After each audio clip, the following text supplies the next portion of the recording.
Hello everyone, प्रिया पूजा विधि में आपका स्वागत है।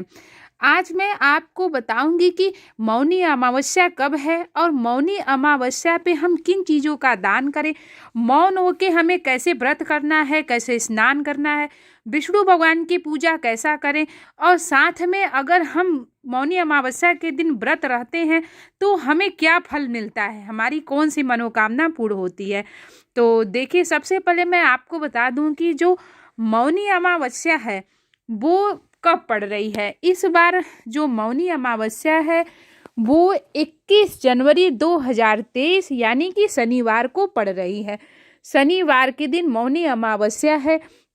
जो भी भक्तजन मौनी अमावस्या के दिन दान करते हैं, स्नान करते हैं और मौन होके जो स्नान करते हैं उनको पूरे साल का फल मिलता है और उनका मन हमेशा नकारात्मक चीज़ों से बचा रहता है। अब वो जो भी इच्छा चाहते हैं भगवान उनकी इच्छा पूर्ण करते हैं। इसके पीछे भी कारण है। तो उस दिन आपको क्या करना है, सबसे पहले आपको एक क्या कहते हैं कि पीतल का लोटा लेना है।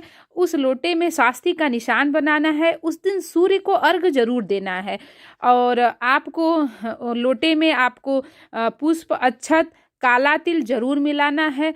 और पूजा करने से पहले संकल्प लेना बहुत ज़रूरी होता है। तो आप संकल्प लीजिए कि हे प्रभु, आज मौनी अमावस्या के दिन मैं इन चीज़ों का दान कर रही हूँ और मैं आपकी पूजा कर रही हूँ। तो आपको करना क्या है, सुबह सुबह ब्रह्म मुहूर्त में मौनी अमावस्या के दिन उठ जाना है। किसी से बातें बिल्कुल नहीं करना है। अगर आपके पास गंगा जी हैं तो गंगा जी में मौन होकर स्नान करना है, और अगर गंगा जी नहीं है तो कोई बात नहीं, आप अपने पानी में ही काला तिल, गंगा जल मिला के घर पर ही बिना बोले, किसी से बात नहीं करना है, स्नान करना है। स्नान करने के बाद आपको क्या करना है कि पूजा करनी है। पूजा किसकी करनी है? विष्णु भगवान की। और जितने भी दान के सामान है, अब अपनी इच्छा अनुसार, सामर्थ्य अनुसार आप दान के सामान को भी उस दिन निकालना है हमें। तो सबसे पहले हम क्या करेंगे, एक दीपक जलाएंगे, क्योंकि दीपक को ही हम साक्षी मान के किसी भी पूजा की शुरुआत करते हैं। क्योंकि दीपक जो होता है वो एक साक्षी प्रमाण होता है कि मैंने आज इन भगवान की पूजा की, इन चीज़ों का दान किया। तो दीपक जलाना बहुत ज़रूरी होता है। तो विष्णु भगवान जी को चंदन लगाएंगे और माता लक्ष्मी जी को सिंदूर लगाएंगे। आप ये जान लीजिए, आपको जो कनिष्ठिका जो उंगली होती है, उसके बाद जो उंगली होती है उसी से आपको हमेशा चंदन लगाना चाहिए। तो देखिए, मैंने चंदन लगा दिया है।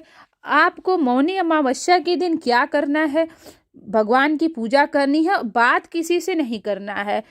इसके पीछे कारण क्या है, इसलिए इसका मौनी अमावस्या या माघी अमावस्या नाम ही है। आज के दिन अमावस्या का जो दिन होता है वो पितरों के लिए भी होता है। आप पितरों के नाम से दान कर सकते हैं, पितरों का तर्पण कर सकते हैं। पितृ उस दिन अगर आप दान पुण्य करते हैं तो पितृ बहुत खुशी होते हैं और अपना आशीर्वाद हमारे घर पे बनाए रहते हैं, जिसकी वजह से हमारे घर में हमेशा बरकत बनी रहती है, सुख समृद्धि बनी रहती है। तो पितरों की पूजा जरूर करिए आप। उस दिन आपको काला तिल या सफ़ेद तिल का भोग जरूर लगाना है। तो देखिए, मैंने विष्णु भगवान जी को आप कोई मिष्ठान, जैसे मैंने हलवा बनाया है, भोग लगा दिया है, काले तिल का भोग लगा दिया है, या सफ़ेद तिल का भी, तिल से बनी हुई कोई भी लड्डू, पट्टी, जो भी हो आप तिल लगा सकते हैं। ये देखिए, मैंने दान का सामान निकाला है, खिचड़ी है, दाल है, लाई, मैंने लावा रखा है, लाई है, आप चावल भी दे सकते हैं। काला तिल दान में जरूर होना चाहिए। और आपको क्या कहते हैं कि गुड़ का दान मौनी अमावस्या के दिन जरूर होता है। तो आप गुड़ का दान जरूर करिए। आप अपने सामर्थ्य अनुसार आप जितनी चीज़ें आपको दान करना चाहते हैं, आप कोई सामान भी दान कर सकते हैं। उसके बाद आप विष्णु भगवान जी की आरती कहिए कि हे प्रभु, बिना आरती कहे कोई भी पूजा संपन्न नहीं मानी जाती है। तो आरती हमें जरूर करना चाहिए। उसके बाद आप आशीर्वाद लेंगे और उसके बाद आपको सूर्य भगवान को जल देना है। तो जो आपने पीतल के लोटे में जितने भी आपने सामग्री डाली थी, आपको सूर्य भगवान को जल दे के आपको प्रणाम करना है कि हे प्रभु, मैं आपको अर्घ दे रही हूँ, प्रणाम कर रही हूँ। तो देखिए हमारी पूजा संपन्न हुई। तो मौनी अमावस्या के दिन आप जरूर मौन होके करें। इसके पीछे कारण ये होता है कि पहले के जो ऋषि मुनि होते थे वो मौन होके स्नान करते थे, उनके अंदर आत्म सिद्धि होती थी और वो उनके अंदर से नकारात्मक चीजें जाती थी, सकारात्मक चीजें उनके घर में आती थी। इसी वजह से वो मौन होके मौनी अमावस्या के दिन स्नान करते थे और बहुत सारी सिद्धियां प्राप्त करने के लिए भी वो मौन होके सिद्धियों को प्राप्त करने के लिए मंत्रों का उच्चारण करते हैं।